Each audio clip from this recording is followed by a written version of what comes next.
Hi, this is Saintjerome of Crypto Experiences, bringing you yet another crypto experience. Today is the 1st of June of 2023. And my two favorite men are in the back. They fixed my ceiling. It had fallen down and they covered it with money. That is so darn cool. Look at this. All sorts of money in the background. The Biden guy on the left, that McCarthy guy on the right from the the Democratic Party. And that money's just floating up there above the ceiling.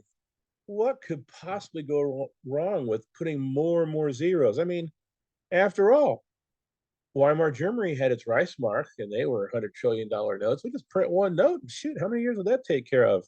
25, it sounds like. We could just get one of those $300 trillion Zimbabwe dollars. My gosh, that would last like for a couple of weeks at least. So this sounds like no problem whatsoever. Oh wait, what the heck just happened? The weight of all those zeros, my ceiling just fell down. Oh man, how can we repair it? Let's pump up the money. Oh, higher, higher, pump it up, pump it up. Let's look at Weimar Germany. Now, there's a time period in a country that knew how to print some money. Wow, it got so worthless. We saw different pictures before of kids making kites out of the 100 trillion Reichsmark, and we saw them just sweeping the worthless notes out of the gutter, etc., making for wallpaper. This store owner is just collecting, looks like about all the bills for just like one loaf of bread, maybe, because that's about how ridiculous it was. It was several trillion notes just to get like a loaf of bread. So, not a good example of a ceiling that's going to hold there. Hey, everybody, do you know there's been 6,000 fiat currencies and they've all failed, and we're on overtime in the United States? Our fiat currency should have failed in 1970s, but lo and behold, they made the petrodollar where everyone had to buy their currency in US dollars, buy their oil, not their currency. Here's an interesting picture during the Zimbabwe hyperinflation. Folks, that's a basket full of 200,000 Zimbabwe dollar notes and 100,000 Zimbabwe dollar notes. That's just child's play. They got up to, I saw a 300 trillion Zimbabwe note. Huh. Hey, did you hear some of the insanity that we're thinking about doing to make the balance budget? They are seriously thinking of making a platinum coin and saying it's worth $1 trillion. Well, you make like 32, 34, 36 of those, and you got $36 trillion. I'm sure the Federal Reserve will accept that. They'll accept just about anything. And my recent favorite currency of faltering currency, that is the Venezuelan Bolivar. I found many pictures of them in Venezuela taking the bolivares, which is a failed currency, and making different handicraft out of it. They made purses out of it, hats, and they found a good purpose for it. If you recall my previous video, someone put a dumpster full of Venezuelan bolivares outside the Bitcoin conference a couple years ago, and nobody took any. What does that say about the value of cryptocurrency compared to a hyperinflated fiat currency? Sadly, this could be the case. Soon to be worthless, the US dollar. Now, this is not a treasury dollar, folks. These are Federal Reserve notes, and they are loaned to the US government. The Federal Reserve prints up paper and it magically becomes valuable, even though it's backed by nothing. And they put in circulation. So every dollar that's put in circulation for the United States is a debt. So you're getting debt notes. Well, how do you pay back a debt using debt? Well, the answer is you can't. So eventually the currency is going to fail. Now, if it's the United States Treasury, it has some value. There are some things that are United States Treasury, and that is our coinage. That's actually U.S. Treasury. We had some U.S. Treasury notes not too long ago. They were printed during President Kennedy's time, but something happened and they stopped printing those notes. Well, how about some solutions for survival currency? Up in the upper right, we have some gold and some silver. Down to the lower right, we have some cash. And then on the lower left, we have some different kind of digital assets or cryptocurrencies. Mel Carmine says, don't call them cryptos because we're not dead. We're not in the crypt. Like that. So I'm starting to really like Mel. He cracks me up, and the man has a lot of wisdom. I listen to a lot of podcasters, and I put what they say together, and I've been following along for years. And I tell you what, when you kind of get um, a pool all their knowledge, you can kind of discern for yourself and get pretty close to what's really going on. So the following is not financial advice, but these are things that a wise person might do for survival in hard times coming up. I mean, we've had bank failures, Silicon Valley being the most highly publicized one, and a lot of other banks are on a list.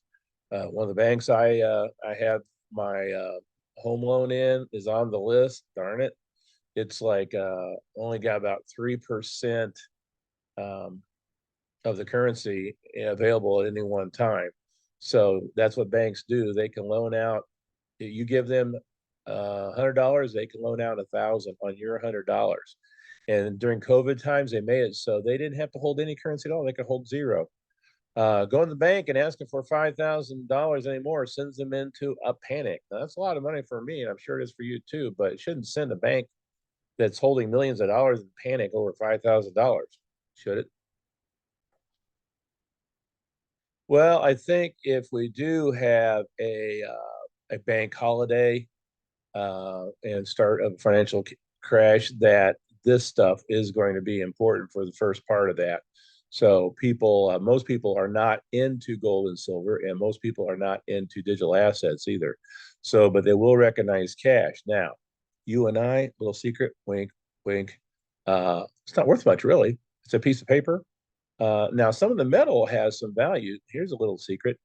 The last I heard, a nickel has 6 cents of metal in it. Now, who would be crazy enough to buy a $100 box of nickels and get 1/6 more value on that, huh? Who would be crazy enough to do that? Well, actually, I know some magical internet friends of mine that are. Not me, but I thought, wow, that's pretty cool.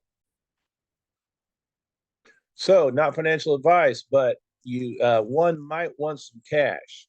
One might want some gold and silver. Here are some various examples of gold and silver. In the silver, I see some silver eagles on top. That's United States uh, Treasury. I see some maple leaves down there. Not sure if there's anything else. Then on the gold, I see some Krugerrands, some maple leaves. The gold dollars of the United States. Even looks like an ounce from Mexico down there. So gold and silver. Gold's been hovering near $2,000, and silver is hovering now. I didn't check today's prices, but between 23 and $26. Um, Here's a dirty little secret that I have found out through listening to a lot of podcasts and a little common sense. I was told when I was a kid that there's only been enough gold in the world. There's only enough gold in the world to fill up 2 Olympic swimming pools. And that is, what's a nice way to say that? Poppycock. There's lots and lots of gold that's been stored, and pretty much all the gold that's ever been mined is still above ground and accounted for. It's hoarded, it's saved, and there's way more gold than they let on. I think that there is just thousands and thousands of tons of gold. Now, it does have use as far as money. This makes jewelry. You can stretch it out really thin. You can plate things with it. But silver is the one that is the sneaky one in the race. We need it in technology. You need it in every one of those Teslas. You need lots of gold. You need them in all your flat screen TVs, all your cell phones. It's coming out of the ground. I heard the last time I heard a 7-to-1 with gold, but yet it's right now you got about an 80-to-1 ratio. That's just insanity. So silver is the bargain of time, I tell you right now. And for someone to preserve their wealth, the easiest way to say preserve their wealth and easier to get it is get some silver, because that's been money through the ages, right? For thousands of years, gold and silver have been there, especially silver. You can get United States we call junk silver, but it's coins minted in 1964 and below, except for the nickel and the penny. They were 90% silver, so you can get a denomination as low as a dime. Dime's worth anywhere from $2.50 about $3 right now if it's got the silver in it, but it breaks it down. So if you have a small gold piece, that's still a couple $100 just for a small gold piece. So it's a lot easier to barter or buy some things with precious metals. I've heard recently that 21 states have now made gold and silver legal tender. Texas is moving into making a digital currency backed by gold and silver, backed by gold. The BRICS nations are going to back their currencies they finally agreed to on precious metals and maybe some other assets that are hard assets also. So not financial advice, but this could be very valuable to get through the next trying times that we're coming to. There's about 21,000 cryptos, and most of them aren't worth anything. They're just called, I don't want to say the word, but I'll use a euphemism, poop coins. I think the two that I have behind me on the screen are two that have value still.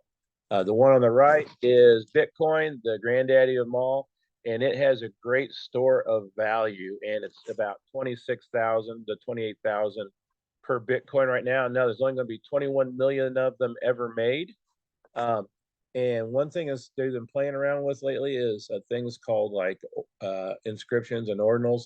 You can take a picture or you can take text and put it on the Bitcoin blockchain forever. There's companies that are doing that.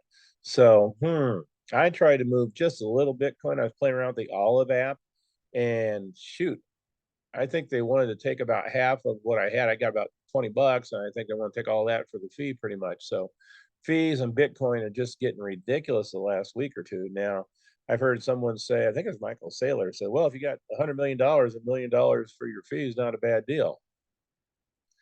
I don't know. Seems pretty hefty to me. So Bitcoin fees are high, but shoot, folks, are not even close to Ethereum. I don't like Ethereum. I just, you use Ethereum to run a lot of other tokens off of, but I don't like it. So Bitcoin is a good store value. It's been really renovating world economies like El Salvador is the great example of that, where it's really turned their economy around. And there's different apps you do like Lightning Network and things, and you can send it and do a little better. So Strike app is one, Olive app is another one you can purchase Bitcoin off pretty easily. I have a code down below for Strike, and you can get $5. I can get $5 if you use Strike. So still playing around with Olive a little bit. Then on the left, we have Litecoin. Charlie Lee came along in 2011 and basically forked off of Bitcoin and made its little brother. So Bitcoin is the gold and Litecoin is the silver, but Litecoin is way faster than Bitcoin. Litecoin's got 84 million, but it's also a finite amount, and it's great for transactions. You know, if Bitcoin was worth like, let's say 28,000, then really Litecoin should be like in a 1/4 ratio, should be 4 to 1, and should be worth about $7,000. But right today, I did look at this one; it was about $95. So, it's also really fast. I had no trouble doing a transaction on Olive with Litecoin, but it was like pennies on the transaction fees. So I really like Litecoin for currency, and you can do different things to convert Litecoin into cash if you need to. Different ATM companies like CoinFlip, and there's several that you can have the digital asset and you can turn it into the fiat if you need to survive. That happened in Cyprus back about 10 years ago, and that's one thing that really impressed me about Bitcoin. The only people on the island that could get cash out of the ATMs because they froze them all up where people had Bitcoin, and they could trade their Bitcoin for that dirty fiat. Well, the following picture behind me is not going to make my Litecoin fam really happy like that. A lot of the people who are Bitcoin and Litecoin people talk about XRP and Stellar Lumens being banker coins. And yeah, they're right. I think they are banker coins, but it goes beyond that. So if you study it deeply, these ISO 222 tokens are going to be using to move different assets around. So different maybe digital currency that's backed by gold or silver, moving gold and silver somehow, making transactions across continents. It's going to be pretty valuable. I've been listening to a lot of XRP people talk, especially Mel Carmine's channel, and a lot of different people besides him talking. Stellar also is going to be very similar. It's going to be used to move assets, and the other ISO 222 tokens have use cases also. So I think they're going to be there too. So why not do Litecoin and Bitcoin? Why not have some XRP and Stellar? Why not have some gold and silver? Why not have some cash? Have all of them. And then whichever one you need to use at the time, that'll do the work. Not financial advice. Just why not? He's saying. So that's XRP on the left from Ripple Labs and Stellar Lumens. Now, a little word of caution on Stellar. There's a lot of scamming going on Stellar. I'm really not a big fan of Telegram anymore. There's so many scammers hanging out on Telegram. I just don't use it anymore. It used to be how you got a hold of some of the crypto folks, especially. But I think good old Twitter now that free speech is somewhat back is a better choice for getting hold of your magical internet friends, as we say. So anyway, I think those two will be good use cases and could make some people a lot of money. And by gosh, they're cheap. XRP had a little bit of a pump, but it's around 50 cents, and Stellar is around 9 cents. You can buy a lot of Stellar at 9 cents. You can still buy a lot of XRP and not spend a lot of that dirty fiat, even though it's worth. And there's one more that I will call the dark horse. No, those are not my horns. Those are the horns of the Theta Bull. Theta Digital Assets has a big use case. It will help route the internet through several volunteer computers. And when you use Theta to go through your computer to get to make more bandwidth and make things faster, you'll be rewarded with Theta fuel. So there's a lot of innovation that Theta community has done, and Theta, I believe, will have a good use case. Now, some people missed the boat, including this guy, when Theta went way up to $16, and we were thinking like, it's gonna go way higher than that.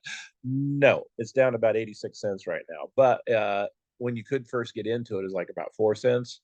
So I think Theta, hold on to your Theta, is not financial advice, but I do believe it's going to be a very good asset in the future. A lot of remote viewers and like psychic kind of people have been calling that that's going to eventually be a real breakout, but maybe not for a while. A big proponent of Theta is Bix Weir. He's also a very large proponent of silver. Not so much gold. He's traded gold in for silver, and we talked about the reasons why for that.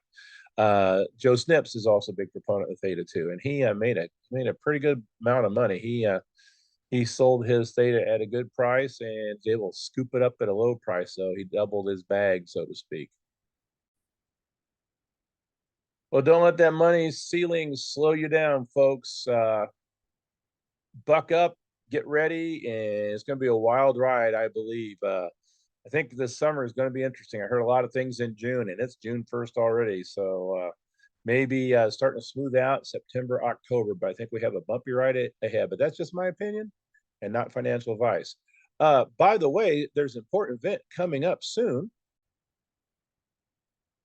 Before we go today, I just want to promote that June 23rd in Peoria, Illinois, is Happy Hour is coming to town once again.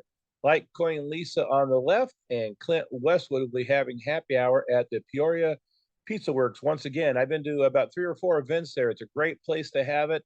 The food is excellent. People are nice to run the place. A very comfortable place to be. So it's going to be a great crypto meetup from 3 p.m. to who knows when it's going to end. Live happy hour broadcast will start at 4 o'clock to 5 o'clock, and you can be there and watch the broadcast. It's at Peoria Pizza Works at 3291 North Prospect Road, Peoria Heights, Illinois, 61616. Well, that's an easy zip code to remember. 3291 North Prospect Road, Peoria Heights, Illinois, 61616, Peoria Pizza Works.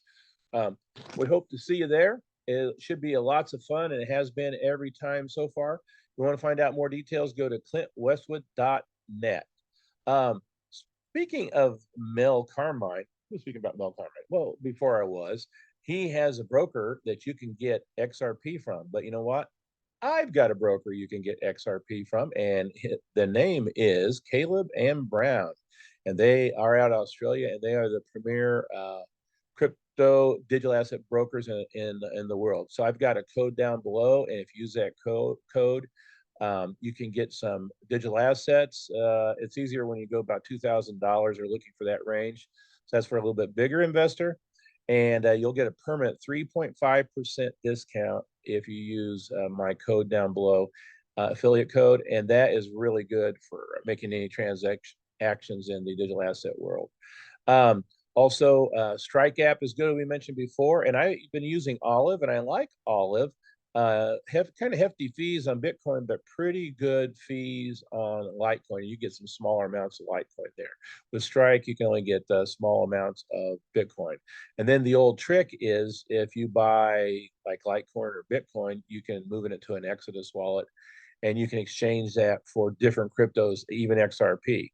So, but if you need to get a lot of XRP all in one place, kind of hard to get in the United States, don't forget Caleb and Brown. So, I would be looking for a like and a subscribe. That'd be really cool. I still have a 10,000 Satoshi contest. If I get to 1,000 subscribers, whoever is my first one to comment down below, when I get my 1,000 subscriber, will get at least 10,000 Satoshis. I think I'm going to make the pot a little bit bigger. I was giving out Ballet gift cards, but I have found out they discontinued the gift cards. So I have a few left. But I had a person from England win the first one when we got to, I think it was my 80th subscriber. And I sent him 10,000 Satoshis to his public address. Folks, it's okay to share your public address. Nothing can get stolen. By goodness sakes, don't give away your private keys. Don't tell your private keys to anyone. This is why I tell people new to crypto, write down your private keys, 3 different pieces of paper, or better yet, those little engraving kits. Put them in 3 different places. If you're going to entrust it with somebody else at a different address than yours, then be sure that there's someone you trust with all your funds, because whoever has those can take all your funds. So, been a lot of hacking on different kind of wallets lately, and it's been pretty much due to the users' ignorance about how that stuff works. They let their keys get out there. Be careful about sending away for wallets from third-party sites, because a lot of times they've been tampered with already, and they have access to your code. So, well, okay, thank you for watching again today. I'll get another video out pretty soon, and I appreciate it. Please hit like and subscribe. Goodbye.